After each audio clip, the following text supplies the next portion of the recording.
Bonjour à tous, bienvenue dans ce nouvel épisode de votre séquence Vivement dehors. Aujourd'hui, j'ai l'honneur de recevoir un écrivain, un illustrateur, mais pas que. Dominique Mas, vous êtes aussi président directeur généreux de la Grande Droguerie Poétique.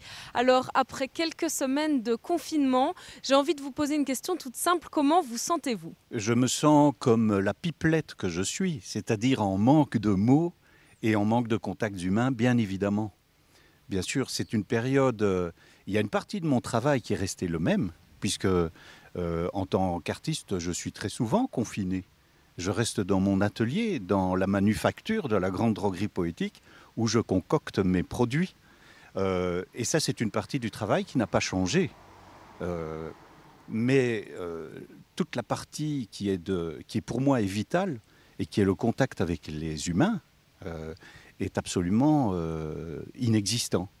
Et plus angoissant encore, je ne sais pas dans quelle échéance les choses vont pouvoir se remettre un petit peu en place. Ça, c'est la partie la plus pénible.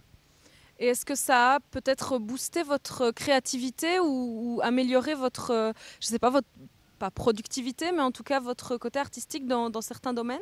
Ça l'a en tout cas transformé. Je suis déjà à l'origine avec la Grande Droguerie Poétique dans une réaction par rapport aux lois de la rentabilité, puisque je crée des produits pour ne pas les vendre et qu'on me paie pour en parler.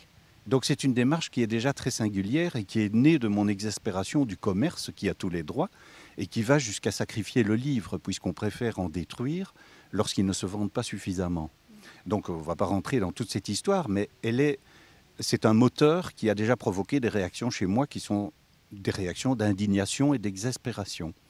Alors cette période a intensifié certainement encore ces réactions-là. Mais je pense qu'un artiste, de toute façon, travaille en dehors même de la notion de communication ou de rentabilité ou du commerce. Il crée parce qu'il ne sait pas faire autrement. Et que c'est sa façon à lui de réagir par rapport à des choses qui peuvent être parfois très dramatiques. Je pense qu'il y a toujours une forme de frustration, même de douleur, au sein des créations qui peuvent être les plus joyeuses. Je pense que les humoristes, par exemple, sont des gens assez tristes ou conscients de la tragédie simplement d'exister. Donc évidemment, les événements que nous avons traversés ont produit chez moi l'envie, le besoin et aussi le besoin de communiquer d'une certaine façon par les réseaux sociaux des produits qui faisaient du bien aux gens et qui continuent à faire du bien aux gens. C'est ça mon but. Et certains de ces produits, est-ce qu'ils ont été créés en fonction du monde d'après que vous voudriez voir émerger après cette crise qu'on vit pour le moment? Mais complètement, mais comme je travaille beaucoup aussi lors de festivals, par exemple au mois de septembre-octobre, fin septembre, si tout va bien, je vais participer à un festival qui est très important à Louvain-la-Neuve, qui s'appelle le Festival Maintenant, et qui réunit des gens qui cherchent des solutions nouvelles pour le changement qui est indispensable. J'ai du dissolvant de capitalisme dans mes produits. Il est très pratique, il y a un petit vaporisateur. Lorsque j'ai des rencontres avec le monde politique ou avec des gens qui sont un petit peu obnubilés par cette pensée unique qui consiste à rendre tout rentable ou à vouloir que tout soit rentable, il y a des choses dans notre société qui ne peuvent pas l'être. Soigner les gens, faire de la culture, distribuer la culture, diffuser la culture, enseigner, sont des choses qui ne répondent pas aux besoins de gagner de l'argent avant tout. Il faut quitter cette notion-là. Donc mes produits proposent des solutions imaginaires pour pouvoir y réfléchir.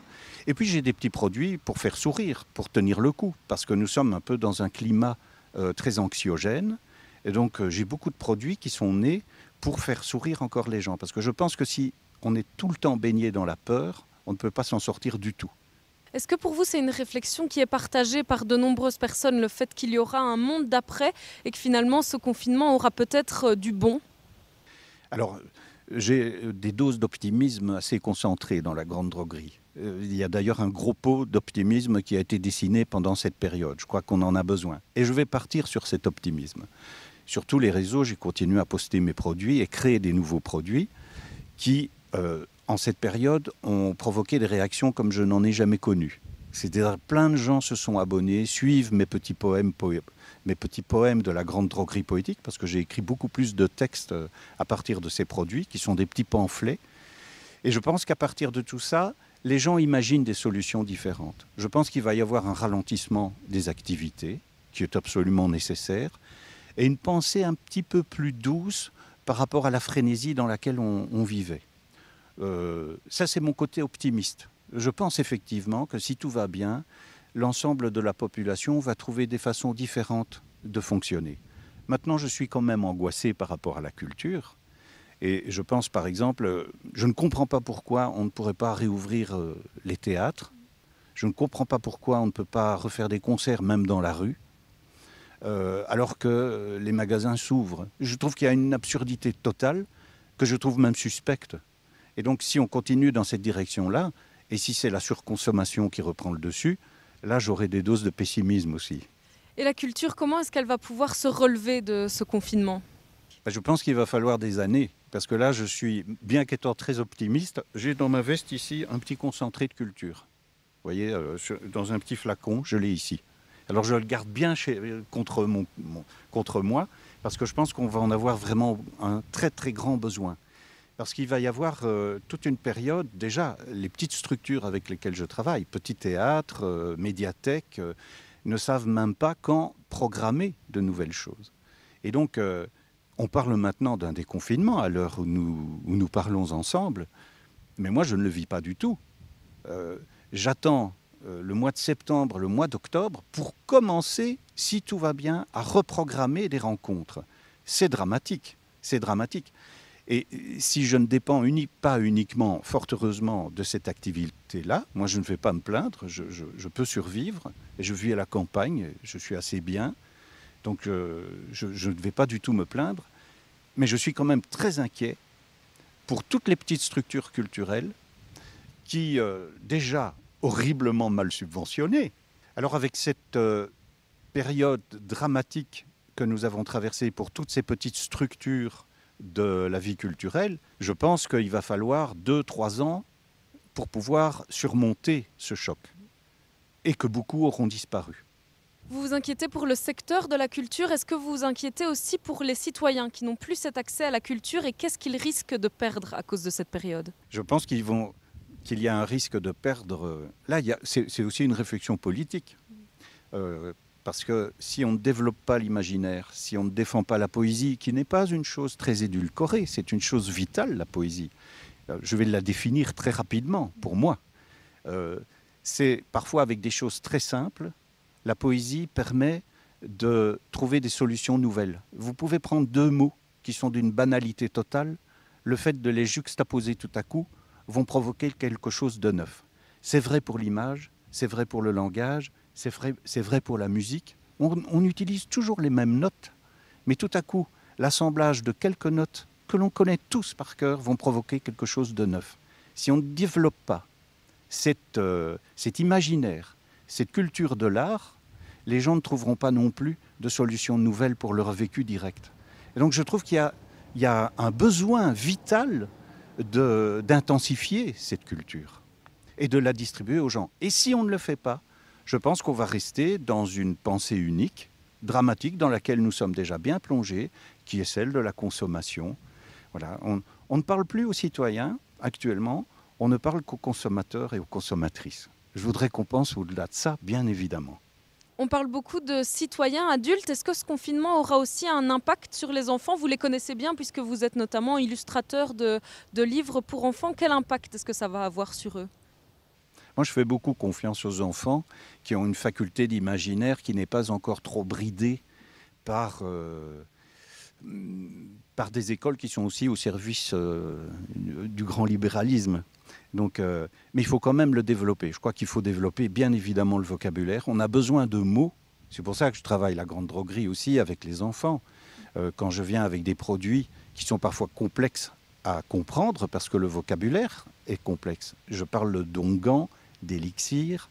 Et en fait, comme c'est un jeu, comme on est dans le ludique, il s'y accroche parfaitement. Et je pense que ça, il faut absolument le développer. Il faut énormément de livres, il faut énormément de vocabulaire pour les enfants dès le plus jeune âge. Privés d'école, les enfants, ils sont aussi parfois privés de culture. Est-ce que vous auriez un message à faire passer aux parents pour qu'ils continuent à éveiller leurs enfants à tout ça ? Actuellement, je ne parle pas de votre télévision, mais peut-être fermer les télévisions nationales. Déjà, il y aura un côté anxiogène qui va disparaître. Et puis qu'ils lisent.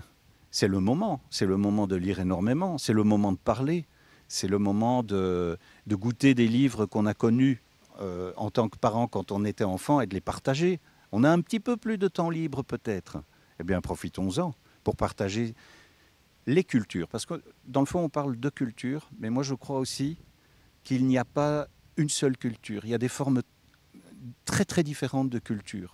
Il m'est arrivé, il n'y a pas, juste avant le confinement, de rencontrer une dame dans le Hainaut profond qui est arrivée, qui était mal soignée, qui est arrivée en chaise roulante, qui était vraiment un personnage très impressionnant et qui m'a dit, elle avait plus beaucoup de dents, et elle m'a dit, en parlant mal, « J'adore ce que tu fais, j'adore ta poésie. Mais tu sais, pour moi, la poésie, c'est Rimbaud. » Et devant tous les gens qui étaient devant la camionnette, elle s'est mise à réciter par cœur une douzaine au moins de poèmes de Rimbaud qu'elle connaissait par cœur. Je vous raconte ça parce que les gens ont de la culture et qu'il faut leur donner la parole aussi. On en parlait tout à l'heure, ce confinement vous a beaucoup inspiré. On va peut-être aller voir ensemble quelles ont été les inventions qui sont finalement sorties de cette période un peu troublée. D'accord, d'accord. Mais là, il faut que je manipule un petit peu mes produits. On y va. On y va. Vous avez sorti beaucoup de nouveaux produits dans la grande droguerie poétique. Quel a été le plus marquant pour vous, je ne sais pas, avec lequel vous allez commencer? Alors j'ai toujours difficile d'en choisir un parce que je les aime tous. C'est très orgueilleux de dire ça.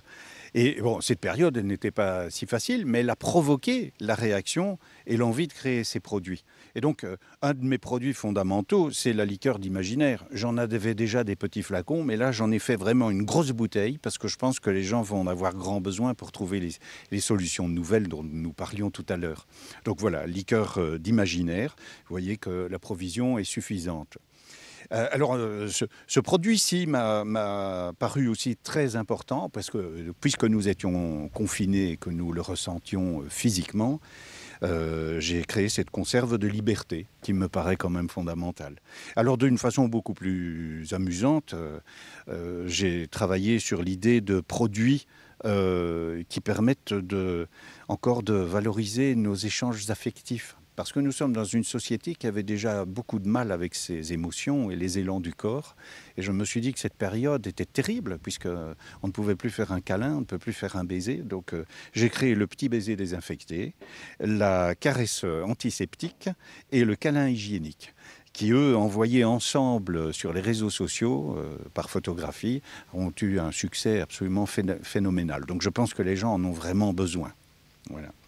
Alors évidemment, comme à certains moments, comme tout le monde, j'ai tout fait un peu dans mon air confiné, je conseille de faire péter le bouchon grâce à ce flacon. Vous voyez qu'on en devient quand même un petit peu vert, donc ça permet d'exorciser le mal-être. Alors évidemment, dans la vie courante, puisque nous devons tous utiliser du gel, moi j'ai inventé le gel hydropoétique qui me paraît solutionner beaucoup de choses, puisque la poésie permet toujours de trouver des solutions nouvelles. Voilà. Mais il y en a beaucoup. Bien sûr que j'ai aussi les gouttes de doute, parce que je n'arrête pas de douter. À partir du moment où vous commencez à penser les choses, vous doutez tout le temps.